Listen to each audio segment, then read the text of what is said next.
Muchas gracias. Muy buenas tardes a todos. Me voy a saltar un poco los protocolos por honor al tiempo. No sé si están cargando ahí la presentación.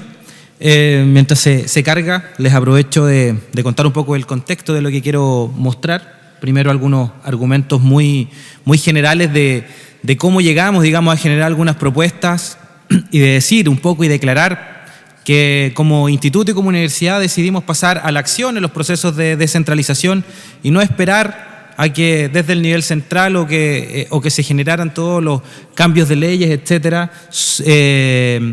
antes de partir con algunas iniciativas que nos permitieran, ¿cierto?, ir avanzando en esta lógica de generar procesos de descentralización, pero con un objetivo bastante claro que tiene que ver con mejorar la calidad de vida de los habitantes de las regiones, de las distintas localidades.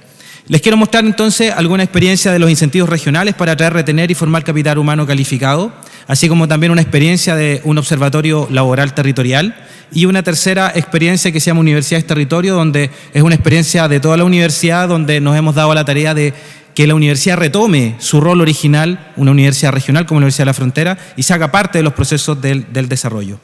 Algunos temas muy generales, ya todos los conocen me imagino, pero Chile 17 millones de habitantes, aproximadamente un ingreso per cápita de $20,000, que hemos sostenido tasas de crecimiento por sobre el 5% en las últimas décadas, destacable entre el año 90 al 97, 8,2%, el 2012 5,6%, proyectada para el año 2015 cercana al 3%.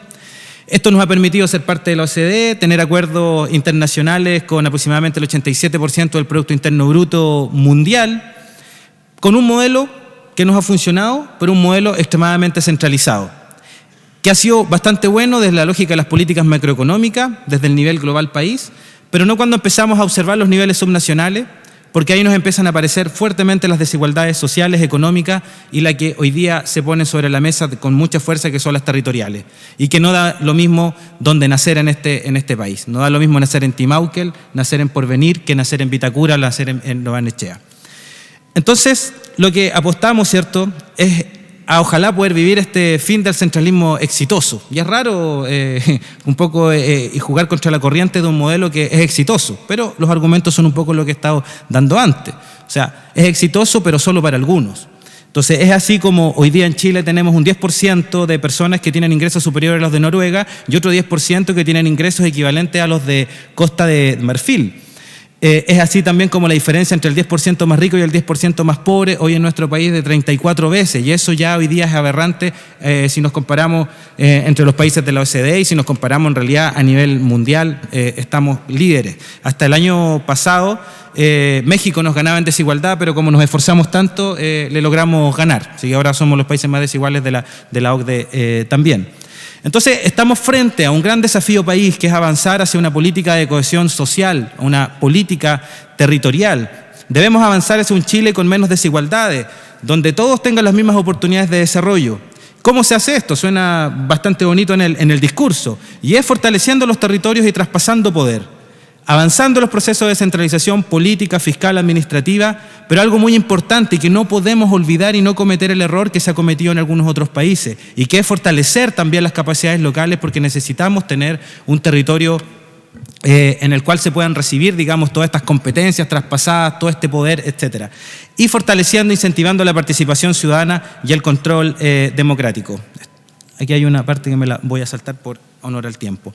Entonces, las propuestas, como bien les decía, son tres las que les quiero comentar. La primera, un sistema de atracción, formación y retención del capital humano calificado, un pilotaje de un observatorio laboral territorial para saber y adelantarnos en qué necesitamos nuestro capital humano calificado, también nuestro capital humano avanzado, y esta experiencia de universidad es territorio.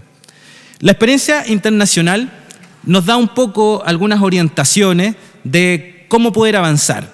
Hay bastante experiencia y, bueno, solamente hemos mirado algunas, pero en estos países o en estas experiencias de ciudades donde algo pasa con el capital humano que se queda, que se forma bien, lo que hacen es, por un lado, difundir, promover en el territorio.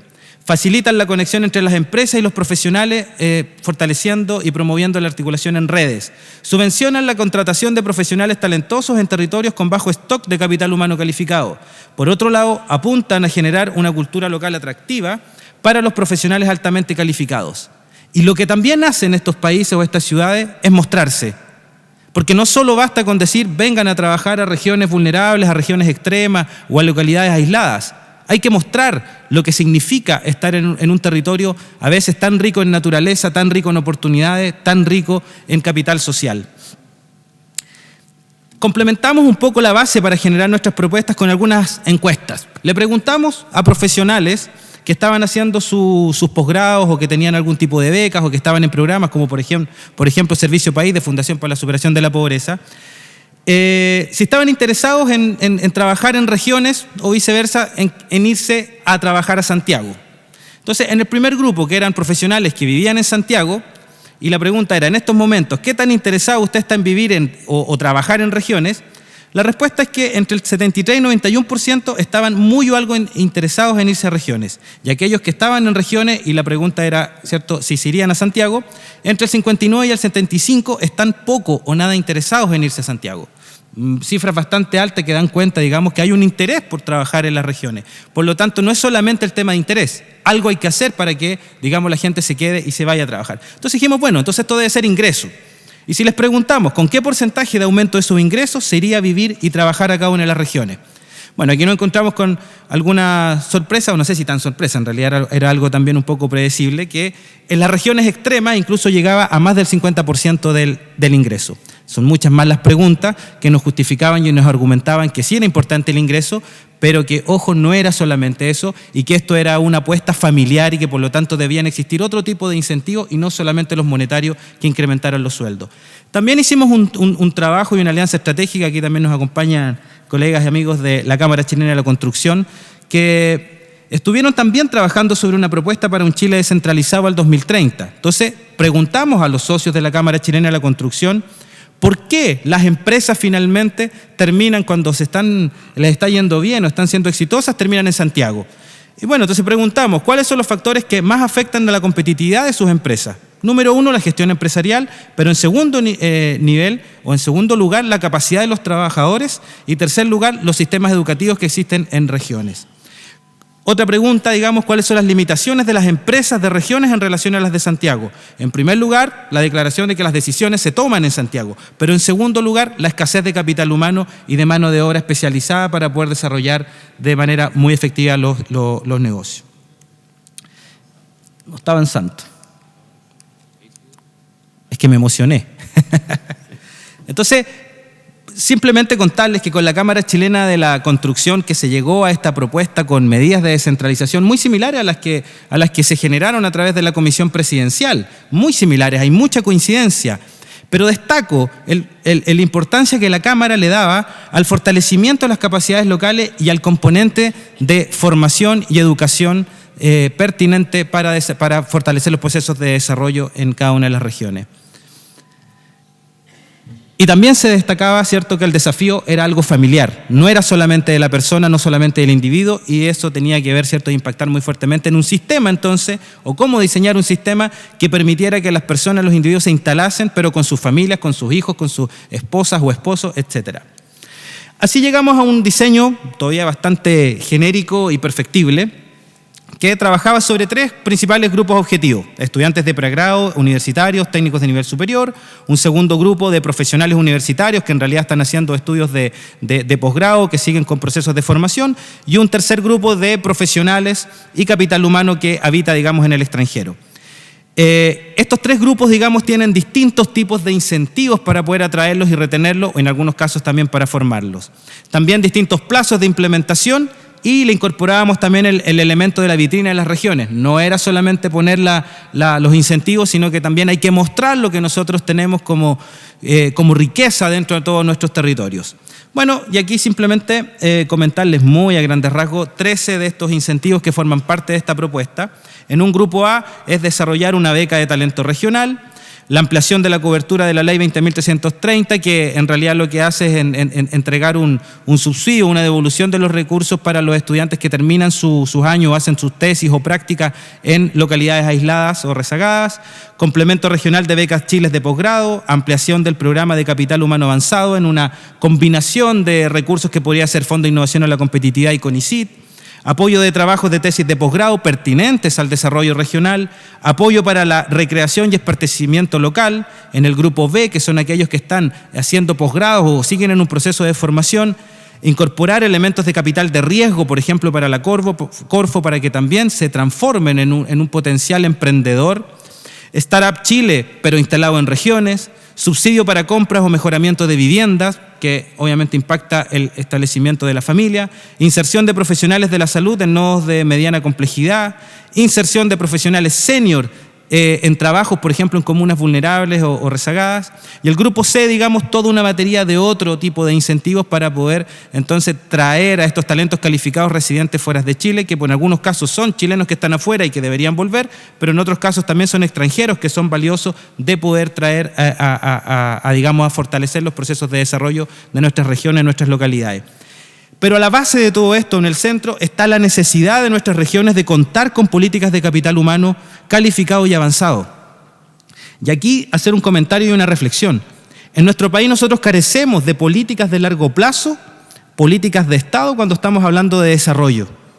Hablamos de estrategias regionales de desarrollo que duran 10 años, pero al final del día, cuando hay cambios de gobierno, se vuelven a cambiar las directrices. No tenemos tampoco políticas de largo plazo de hacia dónde apunta la competitividad a nivel nacional.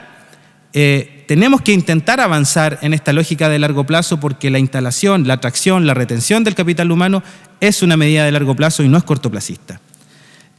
Como bien les comentaba, el tema de la vitrina de las regiones, que esto nos permite entonces reducir estas brechas, estas fallas de mercado de información que solamente tienen estos territorios aislados, mostrando las oportunidades sectoriales, mostrando el mercado laboral, la innovación y el emprendimiento, la cultura, la recreación, el esparcimiento, la calidad de vida, con el objetivo entonces, como les decía, de reducir la brecha de información sobre los distintos territorios.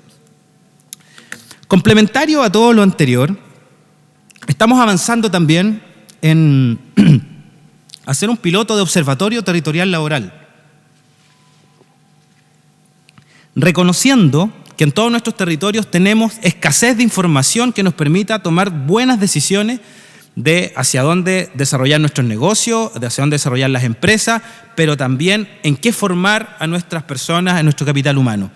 Tenemos, digamos, una experiencia piloto, como bien les decía, trabajando directamente con el Servicio Nacional de Capacitación y Empleo, con el CENSE, para poder reorientar ciertos procesos de capacitación, certificación y acreditación de competencia, pero no analizando datos del pasado, sino intentando reducir incertidumbres del futuro para poder adelantarnos a los requerimientos. Solo como ejemplo, en Temuco y Padre Las Casas, en la región de la Araucanía, tenemos un tremendo problema de contaminación atmosférica. Se crea, por lo tanto, toda una política pública e instrumentos para la disminución de la contaminación del aire. Una de esas medidas tiene que ver con 40.000 subsidios de aislación térmica domiciliaria. Y la gran pregunta es, ¿y dónde están los maestros certificados para poder avanzar en esa aislación térmica? Termopaneles y temas bien especializados. Bueno, es importante entonces también estar monitoreando las decisiones que desde la política pública nos hacen un movimiento o nos abren oportunidades en relación a qué tipo de capital humano calificado y avanzado necesitamos en nuestras regiones. Pero vuelvo a lo mismo, con un pensamiento de largo plazo y no cortoplacista. No les voy a mostrar más, pero hay una web que después podemos compartir donde ya hay información bastante interesante sobre este observatorio. Solamente agregar algo. El observatorio y un observatorio de este tipo que permite reorientar, digamos, la formación del capital humano, no sirve de nada también entregando la información estratégica si no hay tomadores de decisiones. Por lo tanto, es muy importante instalar la gobernanza territorial, que finalmente son los que van a hacer algo con esta información y la van a transformar en desarrollo finalmente. Y el tercer, ya para ir cerrando, ya me avisaron que me queda un minuto, la tercera experiencia, que es un convenio de desempeño regional de la Universidad de la Frontera con el Ministerio de Educación y el Gobierno regional, de un programa que se llama Universidad es Territorio. Este programa, lo que estamos desarrollando es un modelo interdisciplinario para la vinculación entre la universidad y el proceso de desarrollo de sus territorios proxémicos, en este caso la región de la Araucanía. Estamos partiendo con algunas comunas piloto, pero el tema que está de fondo y que es una discusión bastante actual hoy día en nuestras universidades, que tiene que ver con la vinculación con el medio. Pero esta es una vinculación con el medio con apellido. y bastante clara en su declaración: vinculación con el medio para impactar en los modelos de desarrollo humano territorial de nuestra región. Y eso significa, solo para ir cerrando y a modo de ejemplo de uno de los componentes y que está vinculado con el capital humano, es terminar los procesos de formación de nuestros estudiantes en la Universidad de la Frontera con prácticas largas, donde nuestros estudiantes en equipos interdisciplinarios se van a vivir a las comunas a resolver problemas del mundo real. Tenemos hipótesis, vamos a ver qué es lo que ocurre, pero una de nuestras hipótesis es que los estudiantes, al vincularse en sus respectivos territorios, conocen la realidad, se les genera un interés mayor de quedarse a trabajar en este tipo de espacios. Solo a modo de conclusiones, entonces, muy generales, es que hoy día la primera declaración, ¿cierto?, es que necesitamos políticas de Estado de largo plazo cuando estamos hablando de desarrollo y sobre todo de desarrollo con un enfoque hacia el territorio. En segundo lugar, los procesos de atracción y retención del capital humano en regiones no son solo a los individuos, sino que deben ser con un enfoque hacia la familia. Y en tercer lugar, la necesidad de contar con información local y regional, dinámica y actualización periódica para mejorar la toma de decisiones. Necesitamos conocer mucho mejor nuestros territorios de manera mucho más actualizada y dinámica para tomar buenas decisiones. Y en cuarto lugar, que las universidades regionales deben asumir su rol de impulso del desarrollo a nivel local y regional, retomar su misión original de por qué fueron creadas nuestras universidades regionales y que sean efectivamente de hacerse cargo en cierta medida de procesos de desarrollo de sus entornos. Muchas gracias.